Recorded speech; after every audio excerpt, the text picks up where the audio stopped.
En avril 1972, dans le nord-est de la France, les services de pédiatrie de Charleville-Mézières et de Troyes commencent à recevoir en masse des nourrissons amenés par leurs parents inquiets. Le tableau est stéréotypé. Les enfants allaient bien, et puis, tout d'un coup, ils ont présenté des troubles cutanés et neurologiques. Les enfants ne présentent pas de traumatisme apparent. Certains présentent des convulsions. Certains sombrent dans un coma après avoir présenté un tableau d'atteinte neurologique centrale atypique. Aucun ne présente de la fièvre. Personne dans leur entourage n'est malade. Les familles ne se connaissent pas entre elles. Elles ne fréquentent pas tous les mêmes endroits au même moment. Mais que se passe-t-il en 1972 dans ce nord-est de la France? Qu'est-il arrivé à ces enfants dont certains finiront par mourir? C'est le sujet du jour de notre épisode. Vous écoutez Medicine City, le podcast de True Crime médical francophone. Nous explorons ensemble les recoins les plus sombres de la cité médicale humaine. Je suis Falsiparum. Et moi je suis Bloody Nurse. Nous sommes mariés dans la vraie vie pour le meilleur et surtout pour le pire. Nous sommes de grands amateurs de podcasts. Nous avons décidé ensemble de nous lancer dans cette aventure. Je suis préleveuse de sang professionnelle, fan de transfusion et enquêtrice amateur. Et moi, je suis médecin professionnel. Et comme Bloody Nurse, également criminologue amateur. Alors, si vous souhaitez nous entendre vous raconter les crimes, les scandales ou encore les affaires les plus sordides de la médecine, vous êtes ici chez vous. Je vais de suite faire une mise en garde pour vous, chers auditeurs. Compte tenu des sujets abordés, nous ne recommandons pas l'écoute de ce podcast à un public non averti. Nous essayerons de vous prévenir des moments les plus difficiles, même si l'idée n'est pas de faire dans le sensationnalisme. Ou le partage de recettes funestes. Non, ça c'est sûr, c'est pas un blog de cuisine ici. Mais sur ce Bloody Nurse, ne serait-il pas temps d'enfiler nos blouses, nos stétos et nous plonger dans l'univers aussi fascinant que sombre de la santé médicale humaine et de ceux qui la pratiquent? Allez Falsiparum, allons-y. Mais juste avant, n'oubliez pas de vous abonner à nos réseaux sociaux, nous laisser des likes et commentaires. Oui, ou encore de nous rejoindre sur notre Patreon où vous trouverez du contenu bonus additionnel au fur et à mesure des épisodes et des saisons. Mais sur ce, je crois vraiment qu'il est temps de passer les portes de la ville. C'est parti. Hey, comment tu vas, Bloody Nurse? Salut Falsiparum, ça va très bien, toujours chaudement, comme d'habitude en cette période estivale. Je crois que beaucoup de Réunionnais ont très très chaud en ce moment. Ouais, c'est terrible, il fait chaud. Saison de sécheresse, saison pas très pluvieuse. C'est ça. Et énormément de chaleur. Ouais, heureusement les petites bières sont là pour nous réconforter, nous rafraîchir. Et ce soir, nous buvons une petite Fischer brune. Ouais, tous les deux. Qui est faite ici apparemment. C'est ce que oui, tu m'as dit. c'est une édition locale ouais, de ce que j'ai vu. On n'a pas un choix massif de bière quand même à la Réunion. Ouais, bon, c'est pas grave. C'est comme ça, remettra. on va faire avec. Et alors, de quoi tu veux nous parler aujourd'hui? Ben écoute, on va changer un petit peu de thématique. On a abordé dans le premier épisode le côté terrorisme, bioterrorisme, attaque systémique. Dans le second épisode, on a abordé notre premier tueur en série médical, premier d'une série qui va être assez longue, on verra. Et là, on va aborder plutôt aussi un premier épisode d'une série assez longue parce que il y a beaucoup de sujets sur cette thématique qui sont les crimes et affaires du milieu politico-sanitaire et médical. Et pour ça, je vais t'emmener en 1972. Toujours des petits retours dans le passé, un peu moins importants que l'épisode précédent, mais 1972. Et je vais te parler de l'affaire du talc Morhange, comme l'indique notre titre. Ça te parle un petit peu ou pas du tout? Oui, si, ça me parle parce que c'est assez connu quand même comme affaire. Donc oui, mais alors les détails, je les connais pas du tout, quoi. Je sais juste que ça a eu fait un scandale, mais c'est tout, quoi. J'ai pas le détail. Eh bien, moi, n'étais pas intéressé, quoi. Je m'en rappelais pas beaucoup plus que ça. C'est une histoire qui est plus vieille que nous, hein. On n'est pas les plus jeunes, mais c'est une histoire qui est plus vieille que nous et qui s'est déroulée entre 1972 et on va dire 1981. Tu verras Ah oui, ça a pourquoi été sur quelques années quand même. j'arrête la timeline en 81 pour la faire. Alors il y a eu des conséquences au-delà, mais VIH qui a pris le relais. il a fallu que je me pose un petit peu sur l'affaire pour me la réapproprier et pour la comprendre un petit peu, et surtout comprendre les enjeux qu'il y avait derrière cette histoire. Donc le talc Morange, pourquoi Morange? Alors pour les gens qui seraient par hasard ou par bonheur comme moi issus de Moselle. Pardon. Issus de Moselle. Non, oui. Bon, j'ai épousé un Lorrain, donc non, toi t'es pas mosellan. Si, t'es mosellan en plus. Morange, c'est pas le nom de la commune de Moselle, donc qui est située au-delà de Rémy, en venant de Metz et en allant vers la campagne. Non, Morange, c'est le nom d'une société qui faisait des cosmétiques et des parfums. Petit cœur pour copine Bloody. Bloody copine? Non, la mienne. Ah oui, ouais. On comprend au montage du coup. Bah non. D'accord. Donc Morange, c'est le nom commercial d'une marque de parfumeur et de cosmétiques qui vend sur la France un certain nombre de produits. Le fabricant commence à avoir une petite notoriété. On trouve ses flacons de poudre, de parfum dans toutes les supérettes, car c'est un produit bon marché et de grande consommation. Je vous fais un petit point bref. 1972 en France, ça fait 10 ans que le commerce a changé radicalement. Et c'est vu chamboulé par l'arrivée justement des petites supérettes, des petits supermarchés et donc Leclerc. Voilà, et l'accès à des types de produits plus industrialisés, avec une diffusion un peu plus large. On est en plein dans le cœur des 30 Glorieuses, et donc on a cet accès-là qui se libéralise et la société de consommation. Mais le produit, le talc Morange, va présenter un problème qui est sournois, un problème qu'on ne voit pas et qui va vite faire parler de lui. Il y a eu un problème de fabrication sur ce talc. J'ai juste une petite question, ça vient de quelle entreprise juste? Ah, on va en parler des entreprises. Okay. On va en parler même plutôt longuement tout à l'heure. Il y a eu un problème de fabrication et il est empoisonné. Ce que personne ne peut savoir, c'est que le poison en question, qui s'appelle hexachlorophène, là aussi on va en parler beaucoup de ce poison, c'est un poison, un désinfectant, il y a été ajouté par erreur à une dose qui est massive. Et ce désinfectant, il provoque des encéphalites. C'est-à-dire des lésions graves au cerveau qui peuvent être mortelles ou laisser des séquelles graves. C'est sympa. Et ce produit, le talc Morange, causera la mort de 36 bébés. Ah oui, quand même. Ouais. Et provoquera en plus 168 intoxications. Alors à certaines sources... Avec séquelles ouais, il y en a certaines qui vont... du coup, peut y avoir des séquelles. Il y en a certaines, je t'en parlerai tout à l'heure, mais il y en a certaines qui vont garder... il y en a 8 qui vont garder des séquelles neurologiques lourdes. Terrible ça. Ouais. Donc commence bien. On est sur le type d'infirmité qui est infirmité motrice cérébrale, tu sais, avec. Tu te retrouves en foyer pour adultes handicapés ou. Tout à fait. Ou pour les enfants en IME, quoi. Et on verra aussi dans cet épisode que la loi en 1972 était très différente de celle qui est aujourd'hui la nôtre. Et que cet empoisonnement va avoir des conséquences un peu inattendues sur la justice et sur les responsables de ce cas. On verra aussi que on va plonger dans une enquête qui va être une enquête longue, difficile, et pour laquelle il va falloir un peu s'accrocher au niveau des expertises et des batailles d'experts.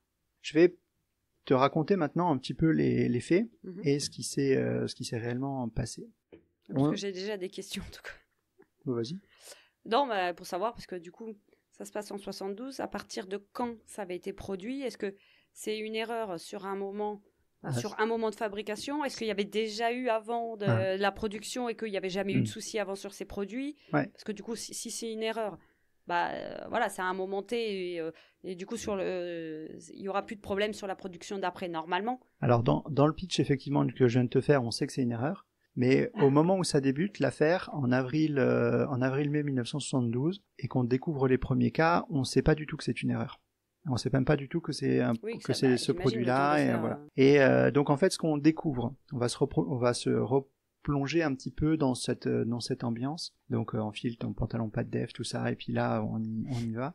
72, j'avais ça au début des années 2000, c'était revenu à la mode. C'est ça. Donc on va dans les Ardennes et dans l'Aube.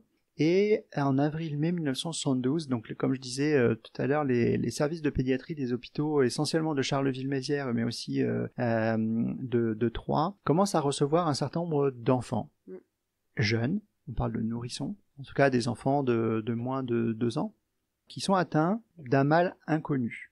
Ces enfants ne sont pas fébriles. Ces enfants sont globalement en forme. Ils n'ont pas de pathologie particulière habituellement. Et ils présentent un tableau qui a un certain nombre de signes cliniques évocateurs d'une entité qui est commune. Ils ont tous un problème au niveau des fesses. Ils sont irrités au niveau des fesses. Ils ont des lésions qui s'apparentent à des brûlures au niveau des fesses.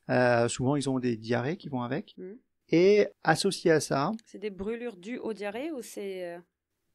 Les médecins qui les reçoivent constatent qu'il y a un problème au niveau des fesses. C'est pas encore exactement qui a donné quoi. Est-ce que c'est la diarrhée qui a... les parents peuvent avoir remarqué avant ou après. Alors, tu verras que les parents diront souvent qu'il y avait Je sais j'en ai vu des gens avoir les brûlures suite à des selles...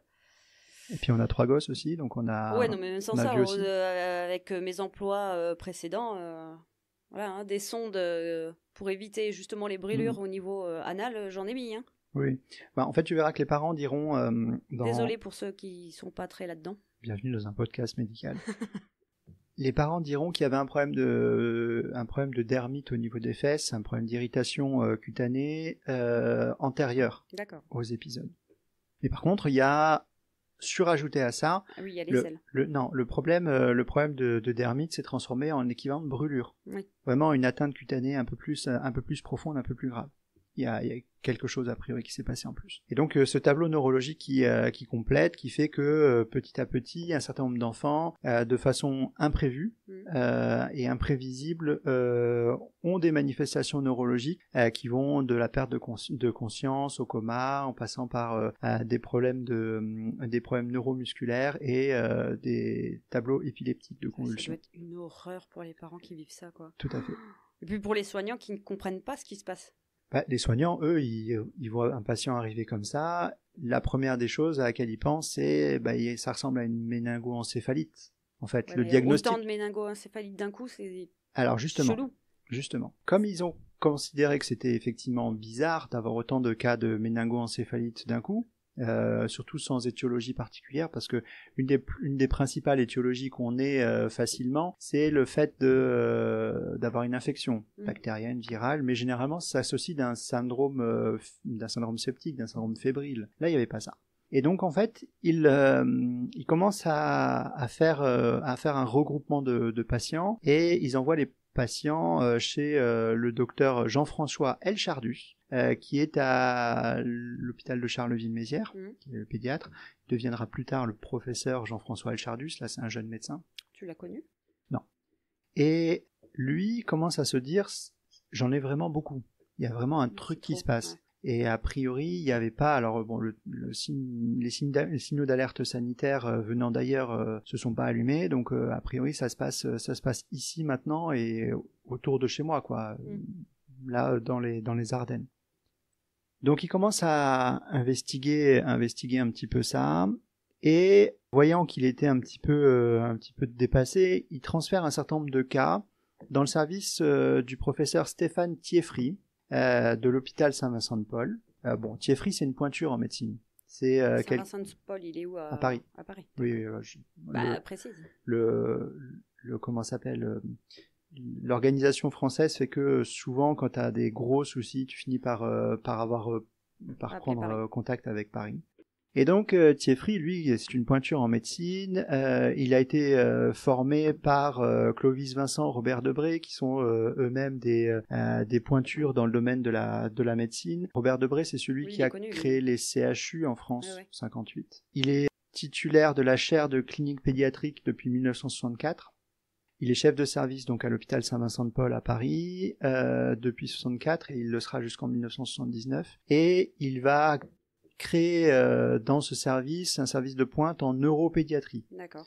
Donc c'est déjà une pointure, et en plus de ça, c'est une pointure en neuropédiatrie, et donc le docteur Elchardus s'est dit bon, je vais solliciter mon illustre confrère pour voir un petit peu ce qu'il peut en faire. Les deux, en même temps, commencent à émettre des alertes. Donc là, ils se rendent compte qu'il y a vraiment quelque chose qui est en train de bouger, mais ils savent pas exactement ce que c'est, mais il y a quand même le système d'alerte. Elchardus, lui, fait les alertes, donc c'est des alertes ascendantes, vers la hiérarchie et vers les tutelles. Elchardus, lui, contacte la direction départementale de la santé des Ardennes. Stéphane Thieffry, lui, contacte directement le ministère de la Santé. Bon, c'est plus facile quand tu es à Paris, quand tu es professeur, la ligne du ministère. Et donc, l'alerte est donnée le 1er juillet. L'alerte est donnée le 1er juillet, donc je rappelle que ça a commencé en avril-mai, donc on est déjà quand même, mine de rien, 2 mois plus tard. Ouais. Et là... Une alerte un 1er juillet, toi. Oui, mais c'est suffisamment important parce qu'il y a quand même des enfants morts dans l'histoire. Et c'est pas ça, c'est que je dis qu'il y a plein de gens qui sont en congé, quoi. Oui, si tu veux. mais justement, c'est pas, ça passe pas sous le tapis quand même. D'accord. Et au contraire, ça passera pas sous le tapis, tu vas voir. Okay. Et ça alerte le gouvernement de Pierre Messmer qui vient d'arriver au pouvoir et qui se dit, il faut pas qu'on laisse passer ça. Il y a déjà des morts, t'as dit. Oui, il y en a combien déjà? Alors, au 1er juillet, j'ai pas la date, j'ai pas le décompte exact des morts. Mais des morts, il y en a eu dès le début, en fait. Oui, non, mais ça, j'avais compris, mais... Et donc, le ministère de la Santé prend le dossier directement en main et ordonne que des enquêtes soient faites et que l'étiologie, comme on dit en médecine, donc la recherche de la cause, soit établie le plus tôt possible pour un petit peu savoir comment on maîtrise ce qui semble être une épidémie, parce qu'il y a vraiment des cas nouveaux dans un coin donné, et puis ça ne s'atténue pas, quoi. Comme le chikungunya en ce moment chez nous. Tout à fait. Mais malgré les enquêtes, malgré tout ce qu'ils font, tout ce qu'on fait d'habitude pour un petit peu essayer de récolter les témoignages, les emplois du temps, les différents points d'information, pendant 4 mois, l'ensemble des médecins va s'arracher les cheveux et ne faire que constater l'apparition de nouveaux cas. Parce qu'il n'y avait aucun lien, comme tu disais. Ouais. Alors, tout de suite, ils ont pensé à un problème environnemental ou toxique. Tout de suite. Parce qu'ils se sont dit, c'est vrai que ça ressemble à une méningoencéphalite. Là, pour le coup, il y a 2 causes possibles, soit infectieuse, soit toxique, pour qu'il y ait autant de cas dans un endroit donné. La cause infectieuse, ils y croyaient moyen parce qu'il n'y avait pas cette fièvre, il n'y avait pas le tableau fébrile, etc. Donc en fait, ils ont recherché un problème environnemental. Ils vont tout investiguer. Ils vont parcs, les crèches, Alors non, ils vont aller chez les gens qui sont concernés et puis ils vont leur demander qu'est-ce que vous avez bu, qu'est-ce que vous avez mangé, qu'est-ce que vous avez mis au contact du bébé, est-ce qu'il y a d'autres personnes qui sont malades, les vêtements, les trucs, les bidules. Voilà. Et donc ils vont analyser l'eau minérale. Alors il y avait deux grands points qui les faisaient poudre de lait, j'imagine. Alors tous n'étaient pas sous poudre de lait, mais effectivement il y avait 2 grands points qui étaient souvent retrouvés chez les gens. C'est l'eau minérale et le talcum orange. D'accord, ok. Donc très vite en fait ils ont analysé les deux. Ils n'ont rien trouvé. Ah bon? Ouais. Et oui. C'était pas le bon flacon. Et non. C'était parce que ça a été fait après et que c'était pas dans la même cuve. Non. Il y a une autre cause. Parce que c'était pas ils n'avaient pas encore trouvé le truc que tu as dit tout à l'heure qui fait 15 km de long comme mot. Ouais, c'est un peu ça. C'était pas encore découvert. Alors si, c'était découvert, mais c'était pas classifié comme toxique, donc c'était pas recherché. Donc, et du coup, comment ils se sont amenés à se dire? Tu vas voir, c'est assez épique comment ça s'est... C'est le hasard qui a fait que... Non, c'est pas le hasard. Non, et à un moment donné, il y a un scientifique qui a réfléchi et qui s'est dit, bon, alors attends, ça on a regardé, ça on a regardé, ça on a regardé. Ou alors ils sont allés demander directement à l'entreprise. Comment elle s'appelle d'ailleurs? Tu nous as toujours pas dit. Non, j'ai pas dit, mais ça va venir. D'accord. Et ils sont allés voir l'entreprise et ils ont dit, donnez-moi la composition, qu'est-ce que vous avez dans votre usine, tous les produits qui sont dans votre usine, et on va regarder tout. Mais je vais t'introduire un personnage là maintenant tout de suite, qui s'appelle Martin Bouillet. C'est un professeur de l'INSERM qui dirige l'unité de recherche de l'INSERM sur la surveillance épidémiologique des maladies transmissibles. Mais c'est pas transmissible, ça. Justement, Martin Bouillet, lui, son job, c'est justement de surveiller l'apparition de maladies émergentes et de les qualifier, de chercher des germes nouveaux, etc. Et j'allais dire, en dépit de tout ce qu'ils ont considéré jusque-là, ils se sont dit, Finalement, c'est peut-être un truc viral qu'on n'a pas vu. On va mettre l'INSERM sur le coup. Il va reprendre toutes les données cliniques, épidémiologiques, il va refaire les tests. Malheureusement, il a quand même pas mal de matériel à disposition. Et quand je parle de matériel, c'est du liquide céphalorachidien pris lors des ponctions lombaires des enfants. Ah oui, ok. Mais c'est aussi du matériel biopsique, post-mortem, sur les enfants qui sont... sur les enfants qui sont morts, parce que malheureusement on avait accès à leur cerveau, leur moelle et pour les analyses, quoi, pour essayer de comprendre ce qui se passait. Et au moment où ils commencent à faire ça, on est déjà une 30aine de décès, quoi. Ouais, c'est pour ça que je te dis, malheureusement, on avait quand même déjà pas mal de matériel. Donc on a ce professeur-là qui va reprendre et puis... Dans les analyses, il va trouver... Non. Ah bah s'ils le recherchent pas, ils peuvent pas le trouver. Non. Et donc ça reste peut-être pas dans le sang. Donc en fait, il s'arrache un petit peu les cheveux et il trouve pas. Il prend la décision en août 1972. On est un mois après l'alerte. Donc personne n'est parti en vacances. Tout le monde est à fond sur le dossier. En août 1972, il prend la décision de se rendre à l'hôpital Manchester de Charleville-Mézières et il voit les cas continuer à affluer. Au moment où il arrive sur place, il y a 7 patients qui sont hospitalisés, qui sont... 7. Ah oui, c'est en effet énorme. Ouais, et dans les 2 semaines qui ont précédé, il y en avait 10 autres. Donc en fait, l'épidémie est toujours pleinement active, tu vois, et c'est ça qu'il constate. Et là, il fait la rencontre d'un couple qui s'appelle Denis et Lisiane Boiniche, des jeunes parents qui viennent d'amener leur premier-né.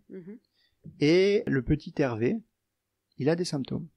Et là, donc ils font tout le bilan. Alors je rappelle qu'en 72, on n'avait pas de scanner, on n'avait pas d'IRM, on avait, c'était la médecine clinique, quoi. Donc ils prélèvent du sang, ils prélèvent du LCR, ils font le même constat d'échec que pour les autres. Heureusement, le petit Hervé va s'en sortir. D'accord. Mais on ne sait pas comment on fait pour s'en sortir. En fait, le hasard, quoi. C'est un peu le hasard, l'évolution naturelle et spontanée. Ouais. Bon. Il y en a qui résistent plus facilement que les autres, quoi. Mais l'avantage, c'est qu'il a les parents sous la main. Oui. Et que... faire une interview, quoi. Ouais, c'est ça. Et en fait, l'autre avantage, c'est que c'est les parents d'un premier-né. Et en fait... Ah oui, c'est pas... T'es pas perturbé par t'es pas perturbé par d'autres enfants. Et quand t'es parent d'un premier-né, en fait... Et produit d'autres enfants, oui. Et quand t'es parent d'un premier-né, t'es vachement plus attentif à ce que tu fais pour ce premier-né. Oui. C'est vrai que le premier, tu fais attention, le deuxième un peu moins, fous, et le troisième, bon, on sait voilà. ce que c'est.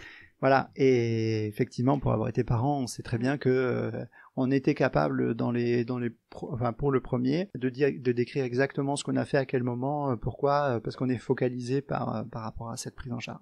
C'est classique, hein. La troisième n'a pas eu son album photo. Voilà. Et et en plus, donc comme ils étaient tous les deux là, l'ensemble du matériel était resté intact à la maison. C'est-à-dire qu'en fait, ils sont partis avec l'enfant sous le bras et ils ont tout laissé en plan à la maison. Bon. Et ça va nous aider beaucoup dans l'enquête. Donc en fait, ce qu'il va faire, c'est qu'il va se dire, bon, il y a quelque chose à trouver dans cet environnement-là. Il va former une équipe d'infirmières. Il va leur dire, bon, vous allez aller investiguer dans les domiciles de ces gens. Là, il y a 7 familles qui sont présents. On va établir un questionnaire précis. Qu'est-ce que vous avez fait, à quel moment, à quelle heure, à quelle fréquence, pourquoi, qu'est-ce que vous avez remarqué, etc. Un questionnaire hyper précis, scientifiquement repris à chaque fois. Et vous allez aller sur place faire des prélèvements. Vous allez récupérer le matériel, la bouteille d'eau, le pot de talc, les couches, tout ce que vous pouvez trouver qui est en lien avec du matériel de puériculture. Donc elles y vont avec des petits cartons et puis elles reviennent avec les voitures chargées. Donc ils ont fait ça pour les 7 familles qui étaient présentes et ils ont aussi élargi le recueil aux 10 précédents cas, ce qui faisait un échantillon quand même de 17 sur les quelques 200 qu'il y a eu depuis le début de l'épisode. Je rappelle que ça a commencé il y a 2 mois et demi, quoi. Bah non, avant. 3 mois. Si t'es en mois d'août et que ça commence en avril... Oui, ça fait 4 mois, oui, pardon. C'est qui le scientifique ici? Et donc parmi ces objets-là, ils regardent un petit peu le contenu des cartons et ils se disent, il y a quand même du talc orange dans tous les cartons. Et il y avait 2-3 trucs en plus, notamment effectivement l'eau minérale qui était assez commune. Est-ce que c'était la même marque à chaque fois? C'était souvent la même marque, ouais. Bon, après, tu vas me dire, il n'y a pas 150 marques à cette époque-là. C'est ça. Et Donc Bouillet va envoyer au Centre national de référence en analyse toxicologique, qui était l'hôpital Fernand Vidal à Paris, à un collègue qui s'appelle le docteur Fournier. Il va lui envoyer des échantillons. Il va lui dire, essaie de me trouver quelque chose que j'ai pas vu ou que personne n'a vu jusque-là, qui est passé au travers des analyses, parce qu'il semble y avoir quelque chose, mais pour moi c'est pas viral, il doit y avoir quelque chose de toxicologique. Donc il a pensé au-delà de son domaine de référence d'épidémiologie, quoi. Alors, c'est là où c'est un peu épique, parce que tout à l'heure tu me demandais, mais comment on a fait pour trouver? Je rappelle qu'on est en 72, qu'on n'a pas les moyens qu'on a aujourd'hui. Oui. Aujourd'hui, pour chercher à identifier une substance, globalement, on la met dans une machine et qui fait une analyse et elle nous fait un screening général et puis elle nous dit ce que c'est comme molécule. Et ça, généralement, on appelle ça une analyse par couplage de la chromatophotographie en phase liquide à la spectrométrie de masse. Et on peut faire ça ou en phase gazeuse ou en phase liquide. Aujourd'hui, on fait en phase liquide essentiellement. Mais cette technique-là a été développée à partir de 1974, 2 ans après, et utilisée de façon un peu plus courante en 1986. Ah oui, il faut attendre quelques années encore. Donc on est loin de ça. Donc il faut faire autrement. Ouais. Et comment on fait autrement à l'époque? Eh bien, on va faire à l'ancienne. À quoi tu penses quand je te dis à l'ancienne? Je pense sur des rats, des animaux, on fait des essais. Tout à fait ça. Il a pris un chien de laboratoire, il lui a fait manger du talc. Oh mon Dieu. Et alors là... Manger? Oui. Il n'aurait pas pu... Il a fait ingérer du talc, quoi. Faut pas prendre un rat qu'un chien? Voilà. C'est mignon, les chiens. Et donc, le docteur Fournier fait manger un échantillon à son chien, enfin un des chiens de laboratoire. Et là, il découvre que le chien meurt au bout de 2 heures. Avec un tableau neurologique. S'il l'a fait manger et pas juste mis sur les fesses comme... Avec un tableau neurologique un peu bruyant et des symptômes donc très visibles, quoi. Là, les 2 professeurs se parlent et réfléchissent un petit peu et se disent ça ressemble fortement à une intoxication par un produit organochloré. Probablement un dérivé de chlorophénol.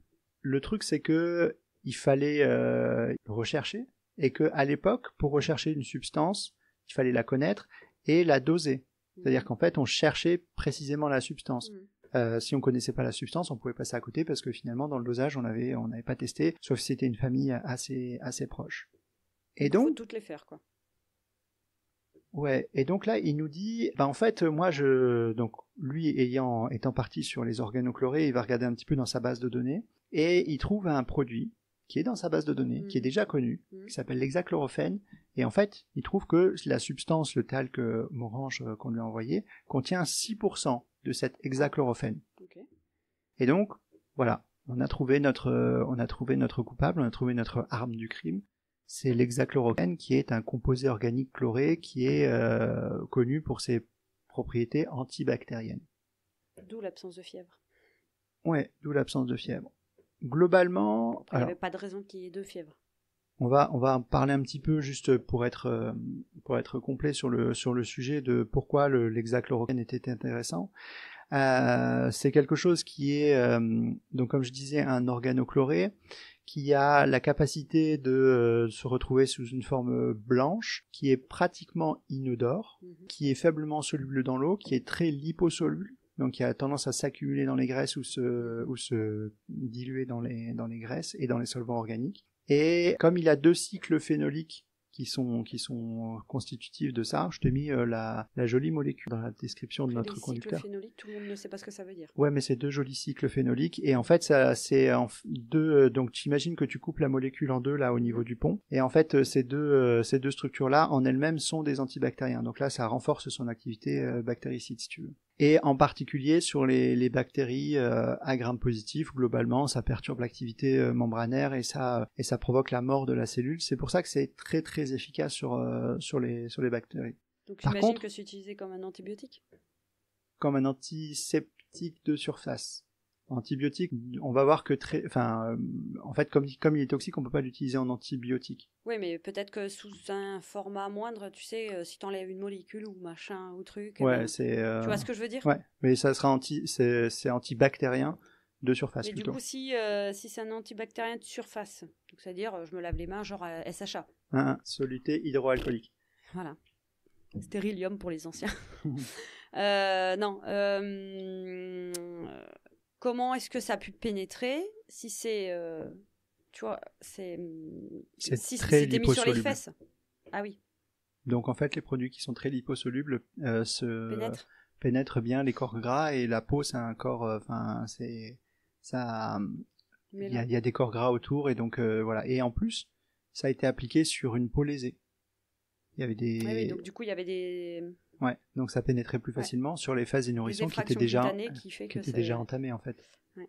Donc c'est toxique pour les hommes et pour les animaux, et globalement, alors dans le premier épisode, je vous avais parlé de DL50, qui est la dose qui correspond à ce qui provoque la mort de 50% d'une population exposée, et que on considère que la dose moyenne auquel il faut exposer les gens pour les tuer, c'est aux alentours de 60 mg par kilo de poids corporel. Donc pour quelqu'un qui fait 100 kg, on est sur du 6 grammes quoi. C'est pas énorme non plus. Donc je vous laisse imaginer quelqu'un qui fait 3 kg comme les enfants, 180 mg suffisent généralement à tuer. Pour surdosage. Ouais. Les symptômes, c'est ceux qui sont classiques des organochlorés, avec des maux de tête, une perte d'appétit, des nausées, des vomissements, des crampes abdominales, des diarrhées. Après, on passe au stade d'intoxication un peu plus importante, les étourdissements, faiblesse, convulsions, changement d'humeur, coma, et dans les cas extrêmes, la mort.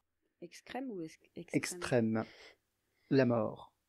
L'exposition, ça peut provoquer des irritations du nez, de la gorge, une toux, une respiration sifflante. Ça, c'est plutôt le côté chloré, s'il y a avec le côté organochloré. Et bien entendu, le contact avec la peau, les yeux, provoque une irritation, avec le risque de séquelles oculaires permanentes. Donc c'est un produit qui est irritant pour la peau. C'est pour ça qu'en fait, au départ, on avait des peaux lésées sur lesquelles on a appliqué le produit, qui se sont retrouvés encore plus irrités, encore plus lésés. Donc qui faisaient une porte d'entrée encore plus grande. En fait, ça faisait un cercle vicieux pour le produit au départ. Et puis, vu qu'ils en mettaient plus, du coup... Tout à fait. J'imagine. Parce que quand tu vois une peau... t'as tendance... Enfin, une peau abîmée, qu'est-ce que tu veux faire? Tu mets du talc pour assécher la peau et... Globalement, au niveau neurologique, il faut considérer que c'est des toxines neurotropes qui agissent en inhibant le fonctionnement des canaux sodium qui sont indispensables à la transmission de l'afflux nerveux. Donc en gros, nos nerfs ne fonctionnent plus correctement, transmettent plus forcément l'information comme il faut. Et un des plus connus, sans doute le plus connu des organochlorés, c'est le DDT. Ça te parle? C'est un insecticide assez puissant qui a été largement utilisé après la guerre, notamment dans la lutte antivectorielle anti-paludéenne. Et on en fera un épisode, je pense, sur le DDT. De toute façon, sinon je m'appellerai pas falciparum, pour ceux qui ont la référence. Et parce que c'est une histoire aussi fascinante qu'effrayante, et qui mérite bien sa place dans nos histoires. D'accord. Juste pour vous dire, c'est un produit qui a valu un prix Nobel à son découvreur, mais qui a fait énormément de dégâts sur la faune, la flore et les humains. Comme beaucoup de prix Nobel qui ont inventé des trucs super chouettes à la base et que ça s'est mal fini, quoi. Ouais. Mais globalement, ils ont tous pour effet secondaire de provoquer en moins de 24 heures une paralysie, un coma et ce genre de joyeuseté-là. Mais Normalement, la toxicité humaine est faible parce qu'on a un faible niveau d'exposition. Parce que on n'est pas exposé à ce genre de choses. On n'a pas un contact prolongé. Là, le contact était naturellement prolongé parce qu'il était dans la couche pendant longtemps, pendant des heures. Et puis, le faible poids de corps a fait que. Au niveau de la prise en charge thérapeutique, il n'y a pas grand-chose à faire. Il y a du symptomatique et surtout l'arrêt immédiat de tout contact avec le produit. Déjà, il faut le savoir. Et traitement symptomatique, essentiellement des nausées, des vomissements et des problèmes neurologiques, notamment des convulsions. C'est pas des produits qui est utilisés à l'hôpital, en pédiatrie. C'est pas des produits qui sont utilisés actuellement ou qui étaient utilisés à l'époque? Non, qui étaient utilisés à l'époque. Parce que, alors, on va voir ça. Parce que Parce que du coup, parce que c'est un produit qui était quand même... t'as du talc, t'as du lait en poudre, enfin voilà, il y a tout un tas de produits pour la pédiatrie utilisés, quoi. C'était pas garanti que c'était pas utilisé à l'époque. Tu vas voir pourquoi tout à l'heure. globalement, voilà, on a ce genre de produits qui sont dans la nature. Il vaut mieux éviter de les utiliser. Ils étaient utilisés essentiellement en agriculture. Oui. Non, en pédiatrie, là pour le coup, c'était accidentel. Mais merci ils étaient utilisés comme antibactériens dans beaucoup de choses, dans les produits d'hygiène. Il y a eu des savons, il y a eu des dentifrices, poudre pour bébé qui ont été mises dedans. D'ailleurs, si tu regardes un petit peu dans ton conducteur, juste après là, tu as une photo. Et je vais te sortir une anecdote sur cette photo. Qu'est-ce que tu vois sur la photo? Ah, si tu prends pas la photo, c'est sûr que tu peux pas la voir. C'est marqué quoi? C'est dentifrice extraordinaire Signal, mais ça me paraît assez récent quand même cette publicité. Enfin, années 90, ça fait très... Non, c'était une publicité des années 60-70. Ah d'accord, on dirait ils ont pas trop changé. Non. Qu'est-ce qu'ils nous disent? Un dentifrice extraordinaire, ces rayures rouges protègent la santé des dents. Donc on voit tous le dentifrice Signal avec les fameuses rayures rouges dans la pâte blanche. Le progrès est là sous vos yeux, des belles dents blanches derrière. Voilà, bon, la classique, la dame avec les belles dents blanches, le sourire bright. Dentifrice au phosphate. Voilà. Ah oui, d'accord. Dans les rayures rouges, un puissant élément protecteur, l'hexachlorophène. Eh oui. Ils te le disent. Voilà, mais en fait, bon, ça c'était. Mais ils ne le savaient pas à l'époque. Ça c'était avant le drame, comme dirait l'autre. Effectivement, on en retrouvait un peu partout. Direct sur les gencives.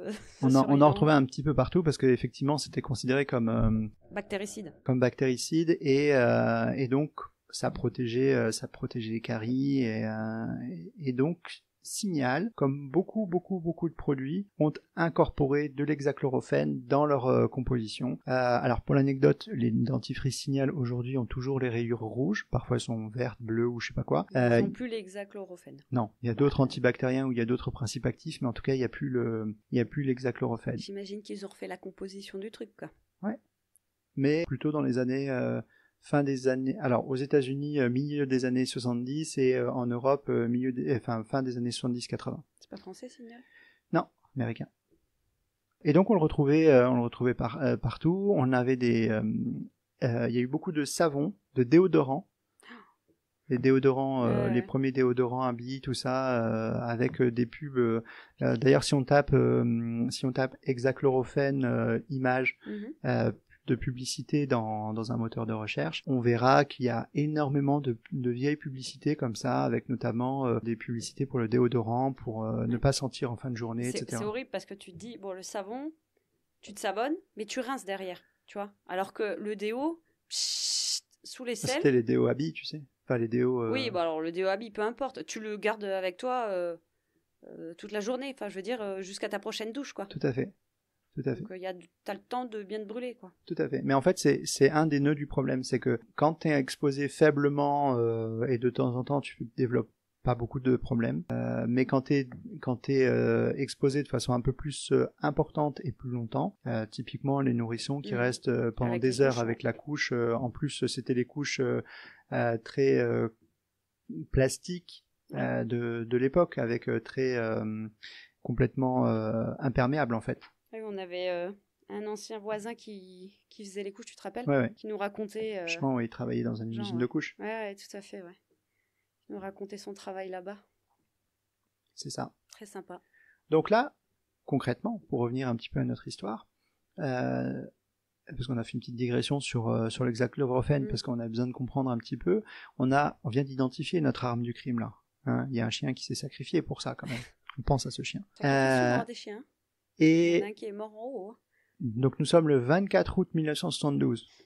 Ça va relativement vite, mine de rien. 24 août 1972, on identifie l'arme, on identifie le vecteur, le talcum orange. Et donc, il est ordonné par le ministère de la Santé et par les autorités de tutelle le retrait immédiat de toutes les boîtes de talcum orange non encore vendues et le rappel de toutes celles qui ont été vendues. Donc il y a un gros... alors pas choc médiatique, bah si, il y en aura un, j'imagine, mais du coup il y a un gros abattage médiatique pour dire attention. Ah bah c'est une affaire qui a été largement couverte tout le temps. La totale, quoi. Ouais, elle a été largement couverte tout le temps, notamment dans 72. Il y a énormément d'archives qu'on peut retrouver sur ça. Ça faisait pas une semaine où on n'en parlait pas quasiment à partir de l'été. En plus, typiquement, c'est dans le dans le creux médiatique, donc c'est bien, ça fait du remplissage entre guillemets. Malheureux à dire, mais c'est terrible, ouais. on est un peu là-dessus, et donc il y avait énormément d'archives là-dessus. Et le retrait de ces boîtes met fin à l'épidémie. On voit plus de nouveaux cas apparaître. Hasard. Voilà. Donc on a tapé relativement juste. Et du coup, ils vont voir l'entreprise là ? Ah. Ils vont aller la voir quand même. Bah, il va falloir faire une enquête maintenant. Il va falloir que tu me dises son nom quand même. Et là, on va passer sur la partie enquête. Super. Et on va voir qu'elle va être marquée par de nombreuses péripéties. On va connaître un nombre incalculable de freins à son déroulement. Juste, excuse-moi, je te coupe. Là, du coup, à la fin de l'épidémie, puisqu'on retire tous les produits, il y a combien de victimes ? 36. Non, alors je te parle pas de décès, je te parle de personnes touchées au total. 168 au départ. 168 en tout, enfants, dont 36 qui sont morts. Ok. Et 8 avec des séquelles neurologiques graves. Alors en fonction des sources, j'ai trouvé dans plusieurs sources plus de 200. Oui, parce que tu m'as dit 200 tout à l'heure, donc je comprenais pas. Oui, mais en fait, il y a des sources un peu divergentes sur le nombre de cas. Comme il y a eu des cas qui n'ont pas été du tout documentés ou mal documentés. Est-ce que c'est possible qu'il y ait... Alors moi, en tant que parent, j'ai du mal à penser que une personne n'irait pas à l'hôpital. Qu'il y ait des cas qui soient passés au travers de la goutte, tu sais, comme par exemple, tu vois, les affaires de viol ou des choses comme ça, ben, on a un chiffre officiel, mais on n'a pas le chiffre complet. Parce que tout le monde ne va pas porter plainte. Mais c'est même sûr. Est-ce que c'est possible ? C'est même sûr qu'il y a eu des cas qui n'ont pas été vus. Genre, et d'ailleurs, il est mort, du coup on l'enterre et puis basta, quoi. D'ailleurs, je vais te parler tout à l'heure d'un cas particulier qui n'a pas été vu jusque maintenant et qui va nous servir beaucoup tout à l'heure. Mm-hmm. Mais pour l'instant, c'est pas encore le moment que je t'en parle. Donc, pour comprendre un petit peu ça, donc il va y avoir énormément dans l'enquête, il va y avoir pas mal de batailles, notamment d'experts et d'expertises qui vont s'affronter. Il faut savoir que l'hexachlorophène, c'est une molécule qui est synthétisée à partir de 1939, découverte par un chimiste allemand, d'une société qui s'appelle la société Givaudan. Retiens bien ce nom, c'est un des noms importants. Comme Gévaudan, mais là c'est un I. Ouais, c'est un I. Et c'est une filiale du groupe suisse Hoffmann-La Roche. Il est connu Hoffmann-La Roche encore, non ? Ouais.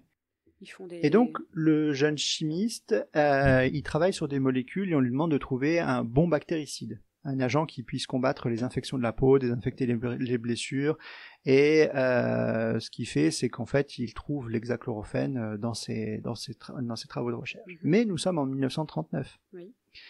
Et comme dans notre épisode précédent de Marcel Petiot, la Deuxième Guerre mondiale va nous perturber un petit peu le jeu. D'accord. En particulier, on va se le dire, l'époque, c'est pas la grande rigueur sur les tests pharmaceutiques et sur la toxicité des produits qui viennent d'être découverts. Déjà que dans les années 30, le standard il est pas terrible, mais en 1939, même si t'es en Suisse à peu près préservé par le conflit, c'est quand même pas la priorité. Ouais. Donc on va pas faire trop dans le détail sur l'analyse. Et en fait, l'activité de l'hexachlorophène, elle est testée essentiellement in vitro, c'est-à-dire hors du vivant, sur des bactéries qui sont vues sur des boîtes de pétri et basta. Okay. Et pas sur des chiens. Alors, il y a une étude de toxicité qui sera faite à ce moment-là, une seule, qui sera faite sur des cochons d'Inde. Okay. Voilà. Et en fait, on administre l'hexachlorophène à 10 cochons d'Inde, et il y en a 8 qui meurent. Pardon, j'ai lu avant, c'est pour ça. Voilà, il y en a 8. Ouais, c'est pas grave, on y va quand même, allez go. C'est pas des humains, c'est des petits animaux. C'est exactement ce qu'ils se sont dit. Très exactement ce qu'ils se sont dit. On va pas sacrifier un humain. Non, mais en fait... Non, mais parce qu'ils auraient pu vérifier après sur un humain, tu vois. Ouais. Tu vois, mais non, ils l'ont pas fait, quoi. Alors garde cette remarque de côté, tu verras que ça nous servira pour plus tard. Vraiment. T'as remarqué quand même que j'ai eu moins de tristesse pour ces cochons d'Inde que pour le chien. Que pour le chien. En même temps, j'en ai mangé un de cochon d'Inde. C'est vrai. Au Pérou, d'accord, ça se fait. Donc en fait, ce qu'ils vont faire, c'est que plutôt que de chercher à comprendre un peu plus, ils vont passer l'étude sous silence, ils vont pas la faire sortir dans le grand public, dans la science, un journal avec comité de relecture, et ça passera bien sous le secret industriel. Donc, Voilà. du coup, toute l'entreprise, enfin le grand Manitou de cette entreprise était bien au courant. On sait pas. Le chimiste, oui, mais... Oui, mais est-ce que le chimiste en a fait part ou il s'est dit oh, allez, ça va, je dis rien, ça passe. Ça, je suis pas capable de te le dire. D'accord, ok. Mais bon, après, vu oui, ce que... jusqu'en 1972, c'était officiellement Quand lui le seul au courant, quoi. Quand on parlera tout à l'heure du procès, je pense que tu pourras te faire une idée de ce que les patrons pouvaient savoir ou pas et qu'est-ce qu'ils pouvaient en faire. En 72, il était toujours en vie, ce chimiste? Aucune idée. Aucune idée, mais il a plus d'importance après. Est-ce qu'il aurait pu après. être appelé ou tu vois? Non, il n'a pas été appelé pour le procès. Bon, la guerre fait son œuvre, elle finit par passer, et on arrive dans les années 50. Les années 50, les 30 glorieuses, le baby-boom, le développement industriel, la société de consommation. Les années 50, c'est aussi une deuxième grande période de l'hygiénisme. On n'est pas comme dans le 19e siècle, mais c'est quand même une grande époque de l'hygiénisme avec le développement de tout un tas de concepts, de sujets, de produits qui... sur les soins infirmiers aussi, etc. Ouais. Je pense qu'on fera peut-être un bonus Patreon là-dessus sur l'hygiénisme et sur ce que ça a impliqué. Et ça, c'est hyper intéressant. Ouais. Mais en gros, voilà, c'est un courant de pensée dans lequel l'homme peut et doit améliorer sa condition en respectant des prescriptions médicales et scientifiques et basées sur des théories et des données plutôt acquises, quoi. Bon, jusque-là, dit comme ça peut paraître logique. Après, ça peut dériver quand même. Comme tout. Et c'est aussi une époque, les années 50, donc on est juste avant là, où on croit vraiment très fort à la science et on la valorise. Oui. Et donc c'est issu de la production scientifique, issu de la réflexion scientifique, issu du progrès biomédical. Donc on peut y aller, quoi. Et on fait comme ça. Je rappelle aussi que les années 50, c'est des années un peu folles sur les normes et les règles de sécurité. Et que si vous cherchez, par exemple, dans un moteur de recherche, jouer le plus dangereux du monde, je sais pas si t'as déjà fait ça. Non. Bon. Non. Jouer le plus dangereux du monde, tu vas tomber sur... Il y a que toi qui fais ça. Tu vas tomber sur un truc qui s'appelait Atomic Energy Lab U238. Ok, c'est un nom compliqué pour un jeu quand même. Ouais, en fait, tu sais, c'est les kits de petits chimistes. Ah oui. Ouais, c'est un kit de petits chimistes avec des radioisotopes réels. Mais pourquoi? Ils se sont dit que c'était cool? C'est l'entreprise américaine AC Gilbert qui a commercialisé ça. Et en fait, t'avais ton kit de petits chimistes. Et alors, ils l'ont vendu à 5000 exemplaires quand même. Hein. Et dedans, t'avais aux États-Unis, pas en France, rassure-moi. Ouais, t'avais 4 isotopes radioactifs. Alors, t'avais pas de l'uranium 238, là, pour le coup, parce que c'était un peu mensonger comme truc, parce que l'uranium 238, voilà, mais t'avais effectivement, t'avais effectivement des vrais radionucléides à l'intérieur, avec de la vraie radioactivité. Bon, voilà. Donc, il y a eu des dégâts ou pas? Donc, on était dans les années 50, quoi. Est-ce qu'il y a eu des dégâts? Aucune idée. J'ai pas eu d'informations là-dessus. Ça peut être intéressant de l'investiguer sur un autre épisode, mais en tout cas, c'est même de chercher pour un peu en marge et c'était pour l'anecdote des années 50. Donc c'est sur ce terreau-là des années 50 que l'hexachlorophène a fait son petit bonhomme de chemin. Donc elle n'a pas été testée dans les années 40. Elle arrive dans les années 50, qui est des années un peu folles, un peu libérées, tout ça. Et donc dans les années 60, finalement, dans le monde entier, et notamment Givaudan qui a l'exclusivité, en produit 2500 tonnes par an. Voilà. Et à ce moment-là, à la fin des années 60, donc là on est vraiment 2-3 ans avant notre histoire, il y a 1500 produits cosmétiques avec ce produit dans le catalogue de la société Givaudan. Avec ce produit ou avec les produits, avec l'hexachlorophène. Okay.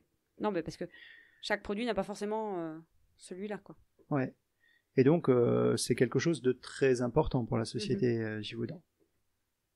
On a donc ce produit et puis on a aussi l'évolution de la famille, de la puériculture. On a la modernité qui arrive y compris dans les habitats des Français, et un changement fondamental de manière de faire avec des couches qui sont plus synthétiques.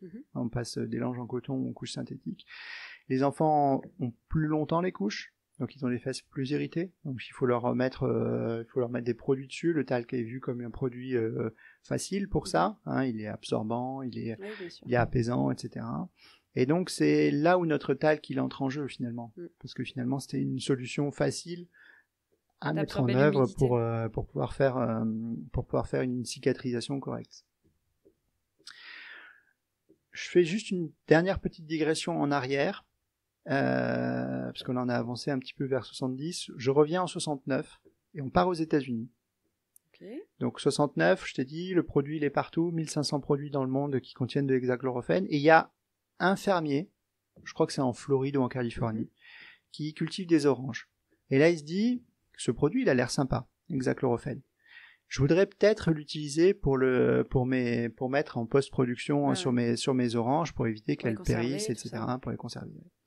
Donc donc il fait la démarche de demander à la FDA, la Federal Drug and Administration, donc l'institution qui s'occupe de réaliser les tests sur les produits qui sont mis sur le marché. Et là, elle commence à réaliser une enquête. Donc elle commence à récupérer des données. Ne me dis pas qu'ils étaient au courant avant. Bah si. Les Américains qui n'ont rien dit, quoi. Alors, c'est encore pire. Laisse-moi développer. Je vais trop vite. Donc en 69, ils commencent à se poser la question. Ils vont étudier le sujet pendant 2 ans. Pendant 2 ans, ils récupèrent toutes les données, y compris les données industrielles. Donc on arrive en 71. Ouais.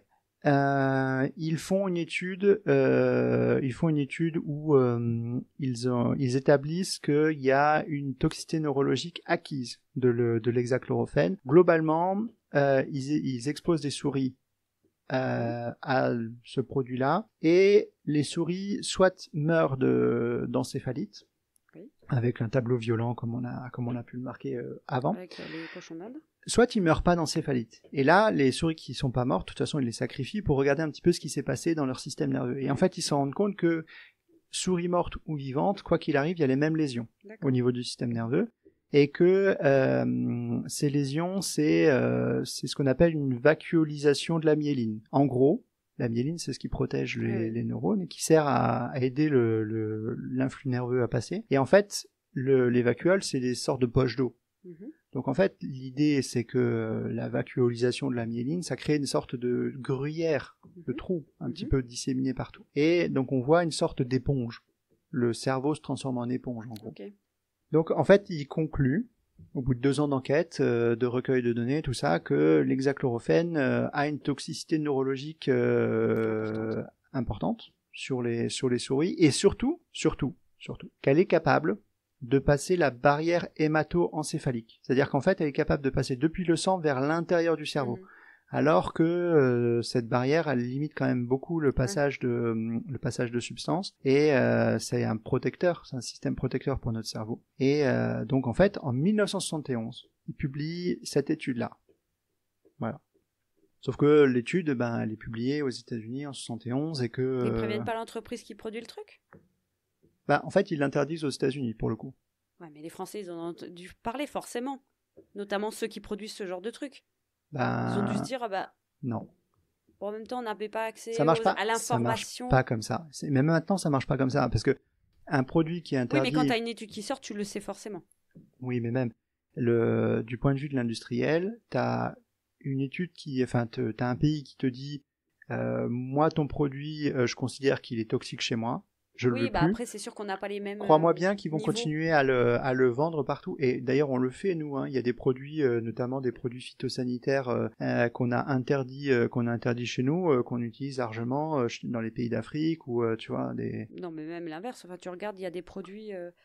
Je sais plus ce que c'est. C'est un céréale qui est des céréales pour enfants. Tu sais c'est les petites billes rondes là, pas des billes, des anneaux tout petits qui est autorisé aux États-Unis. Il y a un sucre en particulier qui est autorisé là-bas alors qu'il est cancérogène, je crois. Et du coup, c'est partout. Alors que c'est interdit en Europe parce que c'est partout tout le temps.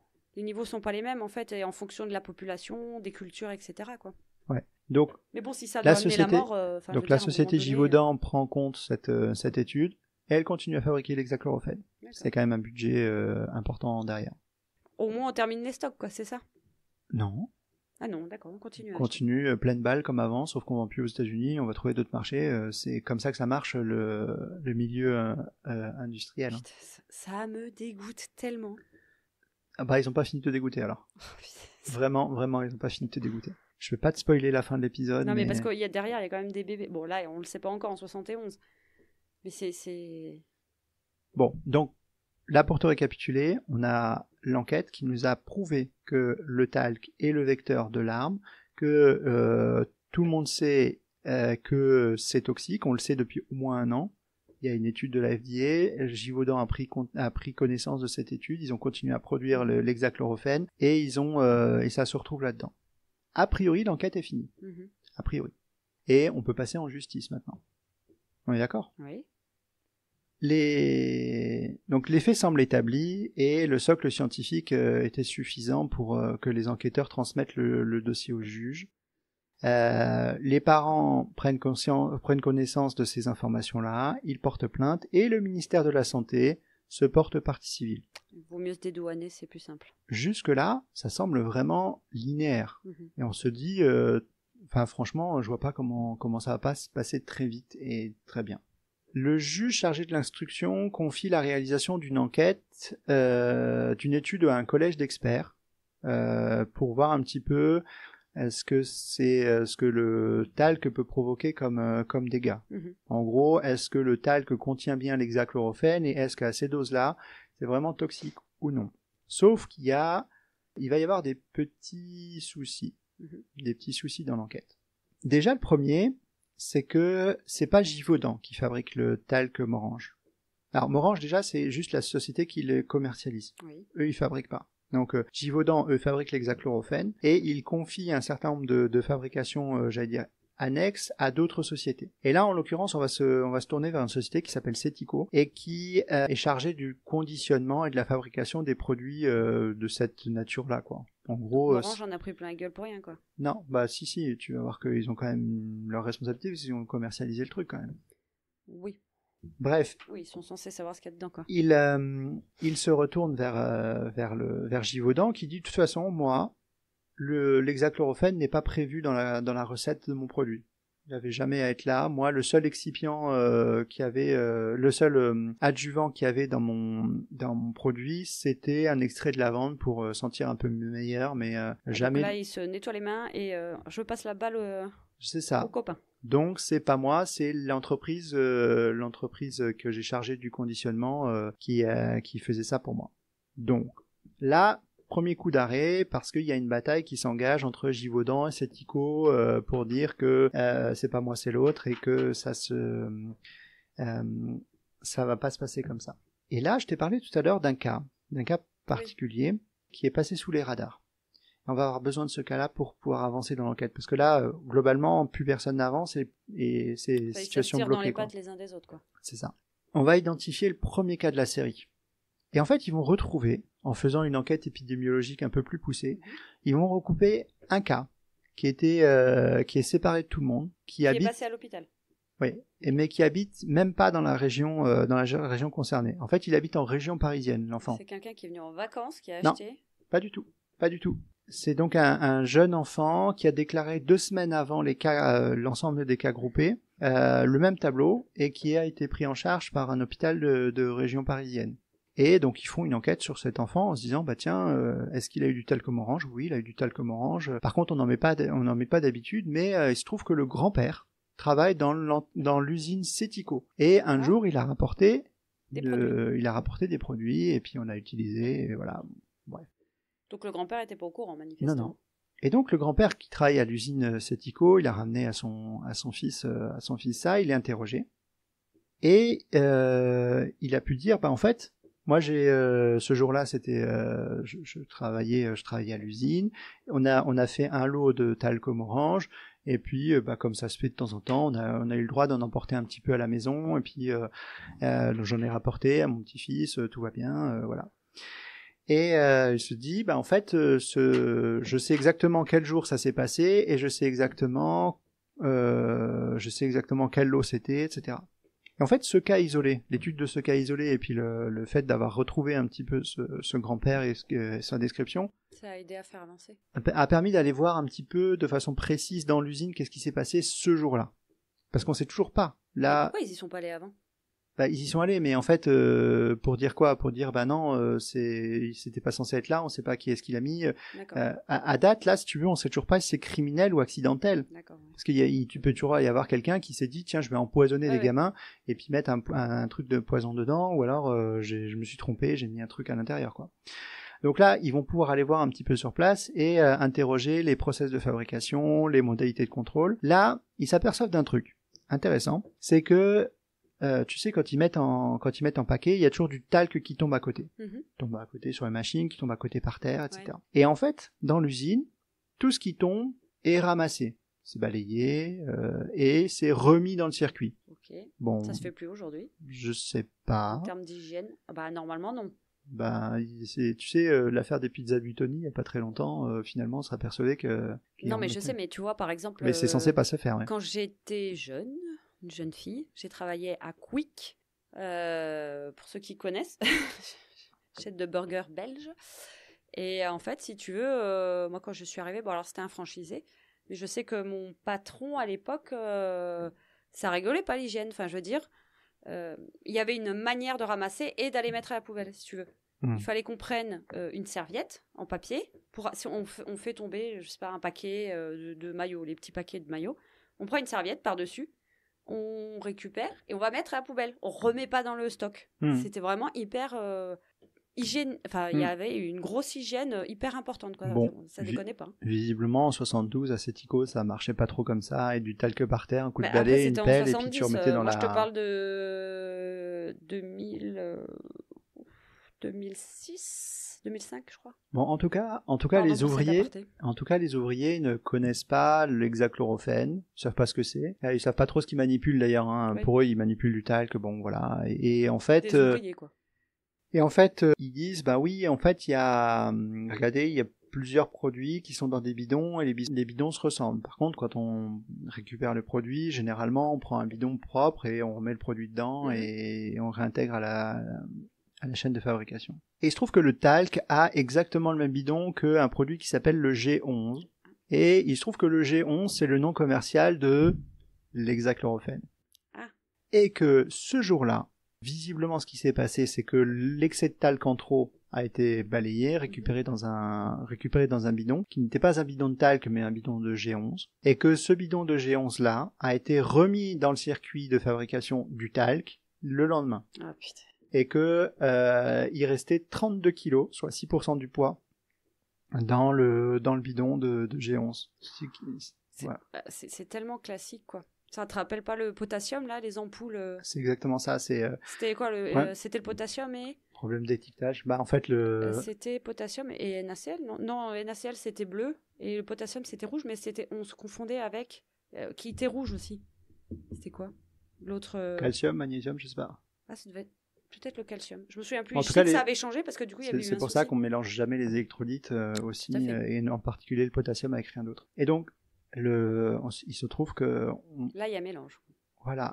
Là, on aboutit... C'est pas intentionnel, quoi. On aboutit à une cause accidentelle. Ouais. Donc, on sait que c'est chez Sético et que c'est une cause plutôt accidentelle à l'empoisonnement. Ça n'a pas arrangé les affaires de nos familles, parce que, mine de rien, on est déjà en 76. Juste, les ouvriers s'en sont rendus compte de ça, puisque le grand-père, il en parle. Ah, mais non, en fait, ils s'en rendent compte quand il y a les flics qui viennent et que les flics leur disent, mais... Rappelez-vous de ce qui s'est passé, ouais, etc. Ouais, tout à fait. Okay. Mais bon, après, on met 2 ans pour aboutir à cette conclusion-là, hein, oui. quand même. Enfin, 1 an et demi, parce que du coup, c'était mi-74. Il se rappelait de cette journée 2 ans après, quoi. Non, mais ils se rappellent de ce qu'ils faisaient, en fait. Les flics, ils les ont regardés travailler. Et ils se sont dit, ah bah oui, il faut être comme ça, en fait, tous les jours. Ah bah oui, on fait comme ça tous les jours. Et voilà. Et donc, ça fait déjà 1 an et demi que les enfants sont morts, ont été hospitalisés ou ont déjà des séquelles lourdes. Et le juge décide à ce moment-là qu'on peut inculper les gens. Et on va inculper les patrons des sociétés Givaudan, qui fabriquent l'hexachlorophène, le patron de la société Sético et le patron de la société Morange qui le commercialise. D'accord. Voilà. Le problème, c'est qu'en 76, la loi ne prévoit pas de personnalité morale pour les entreprises. En gros, les entreprises n'existent pas autrement que par leur personne physique à l'intérieur, en fait. D'accord. Et que c'est compliqué de dire qu'une entreprise est responsable si le dirigeant il n'a pas fait quelque chose de spécifiquement coupable, en fait. Donc cette affaire va faire jurisprudence? Peut-être. Il va y avoir des conséquences un peu plus tard, ouais. Et en droit français, le problème, c'est que ce qui n'est pas explicitement interdit, globalement, c'est permis. C'est autorisé. Ouais. Et donc là, on va avoir un interminable processus d'expertise, de contre-expertise, de dissimulation, de tentative d'allonger au maximum les procédures, voilà. Et pendant ce temps-là, on imagine bien que les familles, elles sont complètement délaissées, hein. Sur le côté, personne ne s'en occupe. Oui.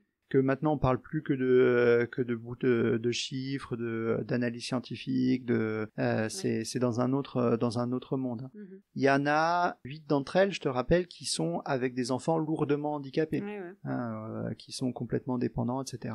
Et on est dans une société qui est encore moins inclusive que celle qui est aujourd'hui la nôtre. Déjà que c'est compliqué aujourd'hui, mais voilà, à l'époque c'est comme ça. Et donc ça traîne, et vient le temps où les assurances des compagnies vont commencer à essayer de résoudre par elles-mêmes le dossier en allant voir les familles et en essayant de négocier l'arrêt des procédures contre un bon chèque. D'accord. Un bon chèque. Oui, j'ai compris. Voilà. Et ça va marcher, malheureusement, pour la majorité des parents qui étaient complètement désœuvrés. Et puis surtout qu'il faut beaucoup d'argent pour s'occuper d'un enfant handicapé ou... Ouais. Ou pour, en fait, clôturer cette affaire, en fait. Ouais. Même si t'as pas l'enfant handicapé, ça permet de se dire... Il y en a assez peu, mine de rien, la minorité va ne pas vouloir négocier et croire à la justice. Mm-hmm. Et pour ceux qui vont y croire, il va falloir attendre 7 ans entre l'affaire et la tenue du procès. 7 ans. Il y a de quoi perdre espoir. Hein. Ouais, et puis il y a de quoi vouloir un chèque et puis passer à autre chose. Complètement, oui. Juste un petit point de contexte. Avant d'aller au procès en 79, je vais te parler d'un petit événement en 76, et on va partir en Italie, brièvement comme ça. Mm-hmm. Alors, on en fera un épisode complet de cet événement-là, mais parce qu'en fait, en Italie, dans une petite ville qui s'appelle Seveso, ça te dit quelque chose ce nom ou pas? Pas du tout. Seveso. Il y a une usine qui explose, et cette usine fabrique des dérivés chlorés. D'accord. Voilà. Et cette usine, elle appartient au groupe Hoffmann-La Roche. D'accord. Et en particulier, elle appartient à Givaudan. D'accord. Voilà. Et elle intoxique 4 villages, dont Seveso, avec de la dioxine et avec tout un tas de produits comme ça, parce qu'il y a eu un nuage toxique qui est passé dessus. D'accord. Et en fait, Seveso, maintenant, pour ceux qui s'en rappellent, c'est le nom des usines qui sont dangereuses. Quand on dit cette usine, c'est une usine Seveso, ça vient de là. Ça vient de là, en fait. Quand une usine, quand Rouen, par exemple, a brûlé il y a quelques années de ça, en fait, c'était une usine Seveso. AZF était classée Seveso aussi. Donc c'est des usines dangereuses, et ça vient de là, en fait. D'accord. Donc 76, une usine du groupe Hoffmann-La Roche, donc une usine de Givaudan, explose. Le groupe fait tout pour noyer le poisson, ne pas reconnaître ses fautes, voilà. Donc on commence le procès avec une sale image pour Givaudan, vraiment. Hein, il passe déjà pour être les méchants, vraiment. Le procès, ça commence en correctionnel et pas aux assises, parce qu'il n'y a pas intention homicide. Il y a certes erreur humaine, mais pas il y a certes mort de 36 bébés, mais il n'y a pas d'intention homicide, donc finalement c'est juste de la correctionnelle. Les principaux chefs d'accusation, c'est homicide involontaire, mise en danger de la vie d'autrui et manquement à l'obligation de sécurité et de contrôle, entraînant la distribution d'un produit dangereux pour la santé des nourrissons. Okay. Les 3 entreprises vont être défendues par des ténors du barreau, vraiment des gens qui sont sur le haut de l'affiche, tout ça. Ils vont jouer sur tous les tableaux. Ça va être relativement sale pour les familles, et il va y avoir de la manipulation, il va y avoir des incidents de procédure, il va y avoir du jeu sur des points de détail, il va y avoir des jeux sur l'expertise, contre-expertise, etc. Ils ont dû bien taper sur les ouvriers, les pauvres aussi. Hein. Mais tout à fait. En fait, ils ont complètement, et en particulier le patron de Givaudan, il a complètement chargé le pauvre ouvrier qui avait peut-être fait l'erreur. Alors que c'est terrible, parce que finalement c'est lui qui fournit le matériel, quoi, à un moment donné. Donc C'est à toi de bien étiqueter ton truc, quoi. Même indépendamment de ça, même s'il a fait une erreur humaine, à un moment il a un contremaître, il a des procédures. Tout à fait. C'est à ces procédures-là, si t'as quelqu'un qui est pas fiable ou qui peut potentiellement faire ce genre de choses, tu mets en place ces contrôles de façon à t'assurer que ça fonctionne, quoi. Oui, ou tu cherches à bien former ton personnel pour être sûr que c'est bien acquis, quoi. Tout à fait, mais bon. Mais même ça fait que tu peux faire des erreurs puisqu'on reste humain, quoi, donc... Ouais, donc c'est particulièrement lourd, particulièrement long, et c'est particulièrement, ouais, je te dis, sale comme procès. Mais je pense que tous les procès sont un peu sales dans ce qu'ils évoquent et dans ce qu'ils font. Il y a, comme je te disais, peu de familles qui y sont, parce que finalement, il a fallu attendre 7 ans, tout ça, et en fait là, elles se rendent compte qu'on parle pas du tout de leur enfant, que ça compte plus en fait, que que leurs enfants. Du produit, mais pas de l'enfant. Ouais. Tout à fait. On est en train de débattre des points de détail, mais pas du tout leur enfant. En particulier, le défenseur du directeur de la société Givaudan, c'est un certain Robert Badinter. Ah. Ça te parle? Ah bah oui. Pour le coup, ouais. Il est déjà un grand orateur et il va prendre 2 ans après le poste de ministre de la Justice qu'on appelle garde des Sceaux en fait. Il va défendre Givaudan. Il dira d'ailleurs, il y a une citation célèbre de lui qui dit que en fait il a défendu un homme et pas une entreprise et que ça valait le coup rien que parce que c'était un homme, tout ça. Enfin, il a sorti les critères d'humanisme. Ouais. Sortez-moi les violons. Ça se termine début 1980 le procès. Le procès de première instance se termine. Finalement, on aboutit à une condamnation du directeur de la société Givaudan, du directeur de la société Cetico et du directeur de la société Morange. Et les 3 vont faire appel. Ça me paraît évident. Mais il y a une chose hyper frustrante. Dans l'appel ? Attends. Ou dans le verdict de première instance. Ouais. Je peux pas te le donner. Tu sais pourquoi ? Ah, parce que c'est... Parce que j'ai pas le droit. Ah. J'ai pas le droit, tu sais pourquoi ? Parce qu'en 1981, François Mitterrand est élu président de la République. Ouais. Qu'il se choisit Robert Badinter comme garde des Sceaux. Ouais. Que Robert Badinter a défendu son client et les autres. Et qu'en fait, il demande à François Mitterrand d'amnistier le président de Cetico, le président de Givaudan et le président de Morange. Ce que Mitterrand fait. Ah putain. Et donc du coup, tu peux pas nous dire quelle était à la base en première instance ? Un crime qui a été amnistié, tu ne peux pas rappeler la condamnation et le crime. Ah putain, c'est frustrant. Oublié. Pardon. Il est oublié à jamais. Mais si quelqu'un cherche sur Internet, tu peux chercher. T'auras la réponse ? Si j'étais pas en France, je pourrais le dire. Ouais. Mais on peut être puni si on le dit. Même en tant que Français, à l'extérieur de la France, tu as le droit de le dire ? Tu peux être poursuivi pour diffamation. Si c'est un Américain qui parle de cette affaire-là, il peut dire lui. Oui, il peut être poursuivi par diffamation au pire, mais voilà. Mais c'est. Eh bien, écoutez, on vous invite à aller chercher l'information de vous-même. C'est ça, c'est frustrant hein, de se dire. Après, s'ils sont oh mon Dieu, mais c'est horrible. Mais t'imagines pour les parents ? Mais c'est horrible. Les parents, ils ont attendu 7 ans. Ouais. Ils ont attendu 8 ans avant le verdict même. Ils avaient résisté à la pression du temps, à la pression financière, à la pression des médias, à la pression des avocats, des assurances. Et là, ils se font poignarder par le fait d'un prince, en fait. Vraiment. C'est horrible, horrible. Alors déjà qu'on a assez peu parlé d'eux pendant le procès. Nier la mort de ses enfants, quoi. Et de tous ceux qui restent malades suite à ça, quoi. Ouais. C'est horrible. Tout à fait. C'est hyper frustrant. Hein. Parce que là, du coup, leur entreprise, elle peut continuer, mais tranquille, quoi. Parce que les gens vont vite oublier, finalement. Sauf si t'as les médias qui disent interdit de dire, tu vois, en gros, les résultats, pourquoi ? Après, ça a quand même fait...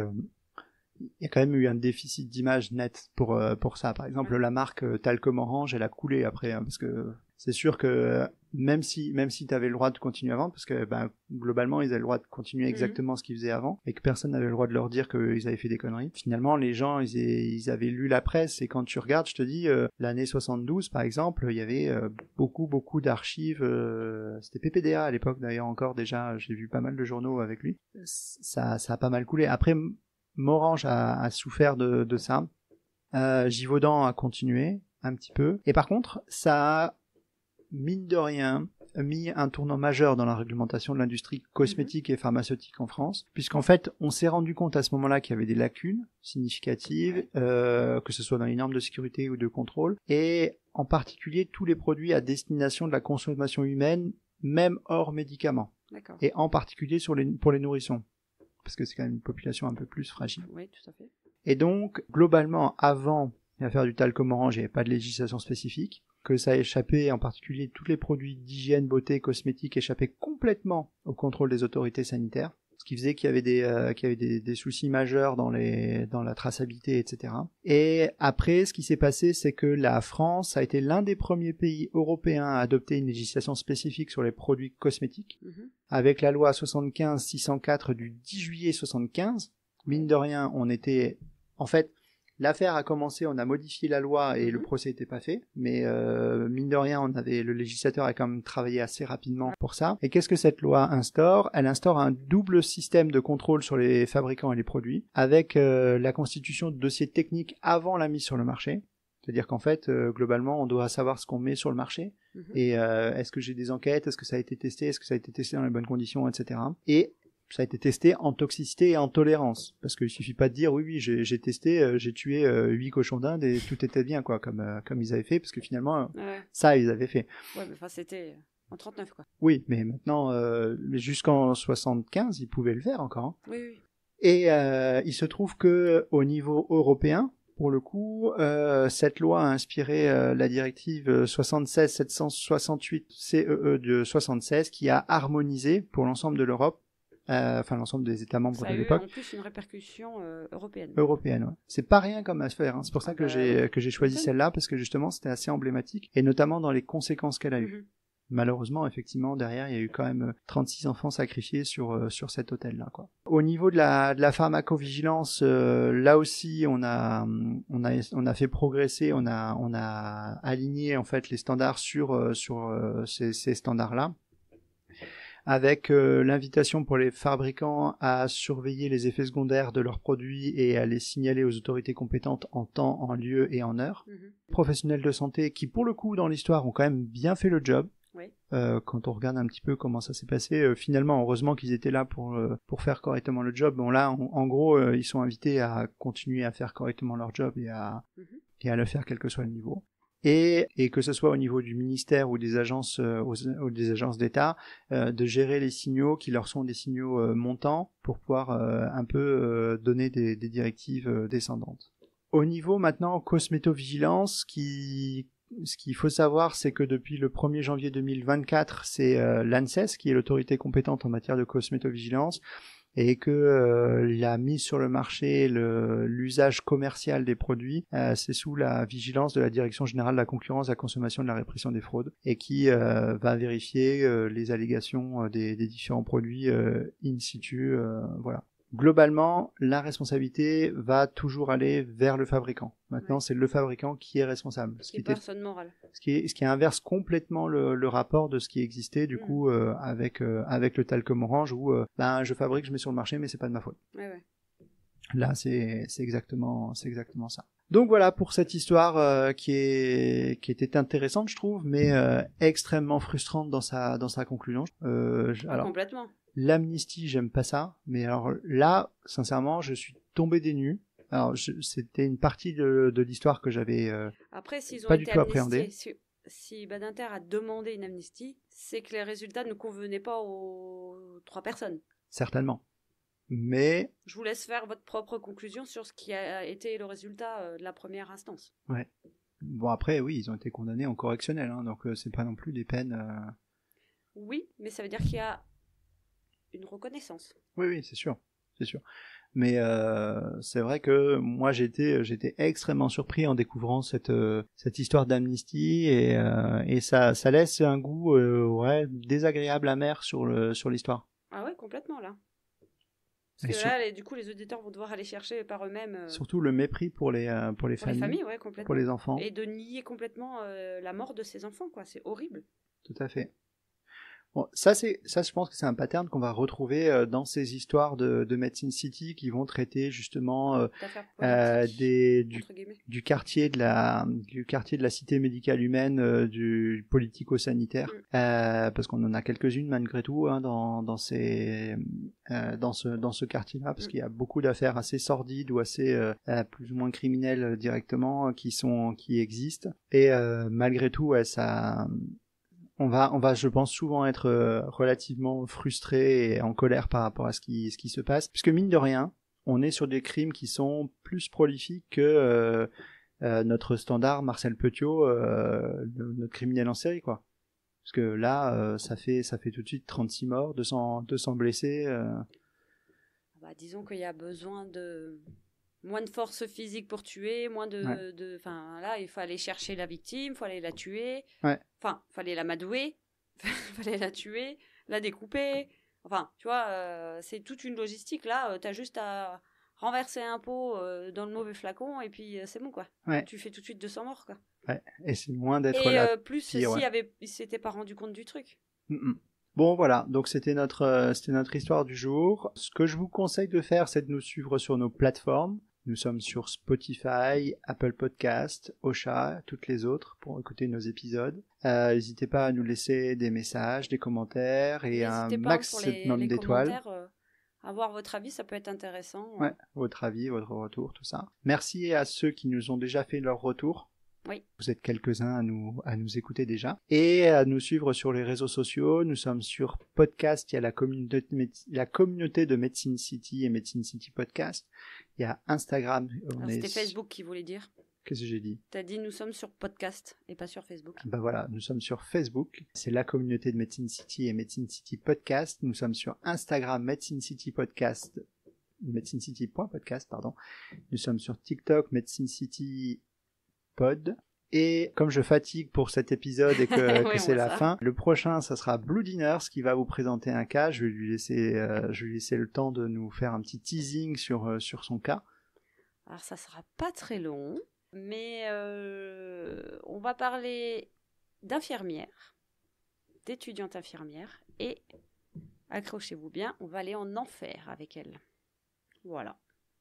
Quel programme ? Oui. Bon. Eh bien, sur ce, il me reste à vous souhaiter une bonne journée, une bonne soirée, et de vous dire de vous méfier des ruelles sombres. Et à la prochaine. À la prochaine. Bye bye. Bye bye.